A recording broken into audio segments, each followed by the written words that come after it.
మీరు ఎప్పుడైనా దమ్ సేమియా తిన్నారా? తింటే ఎలా అనిపించిందో తప్పకుండా కామెంట్ సెక్షన్‌లో కామెంట్ చేయండి. ఎందుకంటే దమ్ సేమియా ఒక్కొక్కరు ఒక్కొక్క రకంగా చేస్తుంటారు. అంటే కొంతమంది సన్న సేమియాతో, కొంతమంది లావు సేమియాతో. కానీ మేమైతే లావు సేమియాతోనే దమ్ సేమియా చేస్తాము. నమస్తే దోస్తులు, అస్సలాం వాలేకుం. Welcome back to our KM family channel.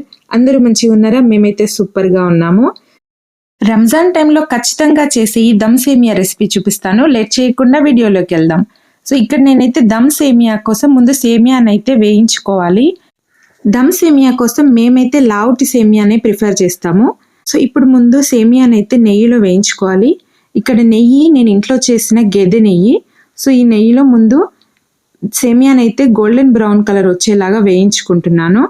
So ఈ సేమియా మేము 5 కేజీల సేమియాని దమ్ సేమియా చేస్తున్నాము. సో చూస్తున్నారు కదా, సేమియానైతే ఓపిక్గా మంట సిమ్లో పెట్టి వేయించుకోవాలి. సో ఈలోపు డ్రై ఫ్రూట్స్ విషయానికి వస్తే, డ్రై ఫ్రూట్స్ ముందు బాదాం 5-6 గంటలు నానబెట్టి, సో 5-6 గంటలు నానితే ఇలా పొట్టు ఈజీగా వచ్చేస్తుంది.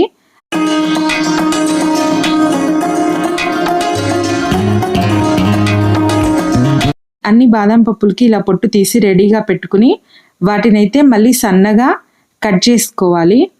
సో సన్నగా కట్ చేసుకున్న తర్వాత అలాగే కాజును కూడా సన్నగా కట్ చేసి పెట్టుకోవాలి. మీరు చూస్తున్నారు కదా వీడియోలో. సో ఇలాగా పొట్టు తీసిన బాదం పలుకుల్ని సన్నగా కట్ చేసుకోవాలి. ఆ తర్వాత కాజుని కూడా అలాగే సన్నగా కట్ చేసి పెట్టుకోవాలి.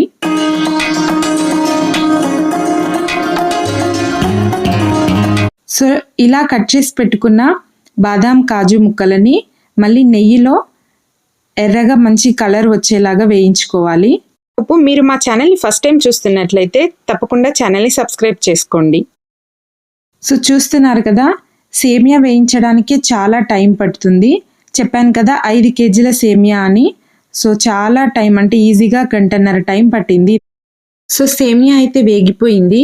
చూస్తున్నారు కదా, మంచి కలర్ అయితే వచ్చింది సేమియా. ఇప్పుడు నెక్స్ట్ ప్రాసెస్కి వెళ్తాము. ఇప్పుడు ఈ సేమియా ఉడికించుకోవాలి.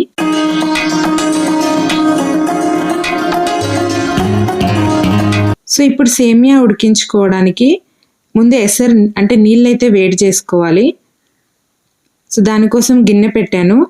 అందులో సేమియా ఉడకడానికి కావాల్సినన్ని, అంటే 1 గ్లాస్కి 1.5 గ్లాస్ చొప్పున నీళ్లు పోస్తాము.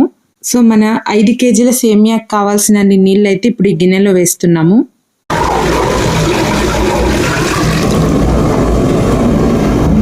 సో ఇప్పుడు ఎసరైతే మరుగుతుంది.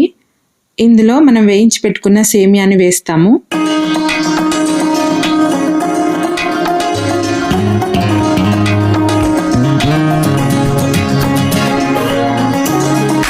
సో సేమియా వేసి ఉండలు కట్టకుండా బాగా కలుపుకోవాలి.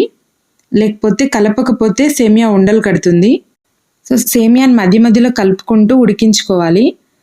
సో ఇది నీళ్ళన్నీ పీల్చుకొని కొంచెం పొడి పొడిగా తయారవుతుంది. చూస్తున్నారు కదా, సేమియా నీళ్లు మొత్తం పీల్చుకుని పొడిగా తయారైంది. ఇప్పుడు ఇందులో మనం చక్కెర యాడ్ చేసుకుంటాము. సో మేమైతే చక్కెర 1 కేజీకి 3 కేజీల చొప్పున చక్కెర యాడ్ చేస్తాము. నేను ముందే చెప్పినట్టుగా మీకు దమ్ సేమియా ఒక్కొక్కరు ఒక్కొక్క రకంగా తయారు చేస్తారు. అంటే ఒక్కొక్కరు 1 కేజీకి 3 కేజీల చక్కెరని యాడ్ చేస్తే, కొంతమంది 1 కేజీకి 4 కేజీల చక్కెర కూడా యాడ్ చేస్తారు. అంటే మనం తినే స్వీట్నెస్ని బట్టి షుగర్ అయితే యాడ్ చేసుకుంటాము. మేమైతే 3 కేజీల షుగర్ యాడ్ చేస్తాము. మాకు ఇదే చాలా స్వీట్గా అనిపిస్తుంది అన్నమాట. ఇంకా కొంతమంది ఈ దమ్ సేమియాతో పాటు గులాబ్ జామున్ కూడా చేస్తారు. సో అంటే ఈ రెండింటి కాంబినేషన్లో తింటారన్నమాట. ఇంకా కొంతమంది ఇలా నీళ్ళతో కాకుండా పాలతో కూడా ఈ సేమియా చేస్తారు. బట్ మేమైతే దమ్ సేమియా ఇలాగే చేస్తాము. సో చక్కెర వేసిన తర్వాత కొద్ది కొద్దిగా చక్కెర వేసి ఇప్పుడు చక్కెర కరిగేలాగా కొద్దిసేపు కలుపుకోవాలి. సో నేను, మా అత్తమ్మ, మా అషియా, మేము ముగ్గురం కలిసి ఈ సేమియా చేస్తున్నాము. సో చక్కెర అయితే కరిగిపోయింది. ఇప్పుడు ఇందులో పచ్చి కోవా, అంటే పాలకోవా, ఇందులో షుగర్ యాడ్ చేయరు, దీన్ని పచ్చి కోవా అంటాము. సో చక్కెర కరిగిన తర్వాత ఇప్పుడు ఇందులో పచ్చి కోవా యాడ్ చేస్తున్నాము. సో పచ్చి కోవా ఎందుకు యాడ్ చేస్తున్నామంటే సేమియా టేస్ట్ మంచిగా ఎన్హాన్స్ అవుతుందన్నమాట. అంటే రిచ్నెస్ వస్తుంది మనకి సేమియాలో. సో పాలకోవా యాడ్ చేసిన తర్వాత ఈ కోవా కొంచెం కరిగేలాగా కలుపుకోవాలి. కొంతమంది ఈ సేమియాలో ఫుడ్ కలర్ యాడ్ చేస్తారు, బట్ మేము ఫుడ్ కలర్ యాడ్ చేయము.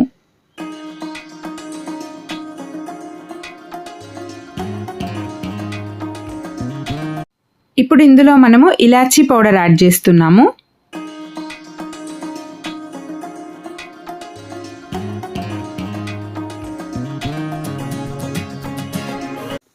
సో ఇప్పుడు ఇందులో డ్రై ఫ్రూట్స్ మనం వేయించి పెట్టుకున్న కాజు బాదాం అయితే యాడ్ చేస్తున్నాము. ఇంకా మనకి ఇష్టమైన డ్రై ఫ్రూట్స్ అయితే యాడ్ చేసుకోవచ్చు. ఇందులో కిస్మిస్ యాడ్ చేయడం లేదు, ఎందుకంటే కిస్మిస్ యాడ్ చేయడం వల్ల సేమియా తొందరగా పాడవుతుంది. అందుకని మేమైతే కిస్మిస్ యాడ్ చేయడం లేదు. మామూలుగా ఈ సేమియా మనం ఫ్రిడ్జ్లో పెట్టకపోయినా మాకు తెలిసి ఒక వారం వరకు నిలవ ఉంటుంది.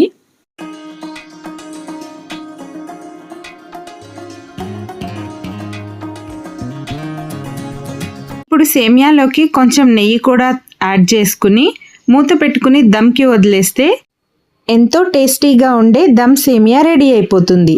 సో చూస్తున్నారు కదా, ఇప్పుడు ఇంకా కొంచెం ఇది లిక్విడ్గా ఉంది, కానీ కాసేపు మగ్గితే ఇది గట్టిగా అయిపోతుంది. సో చూసారు కదా, ఎంతో టేస్టీ అయిన దమ్ సేమియా రెడీ అయిపోయింది. సో మీకు ఈ వీడియో ఎలా అనిపించిందో తప్పకుండా కామెంట్ చేయండి. తర్వాత మీరు దమ్ సేమియాని ఇలా ప్లెయిన్గానే తింటారా లేదా గులాబ్ జామున్తో కలిపి తింటారా తప్పకుండా కామెంట్ చేయండి. మీకు ఈ వీడియో నచ్చితే లైక్ చేయండి, ఛానల్ని సబ్స్క్రైబ్ చేసుకోండి.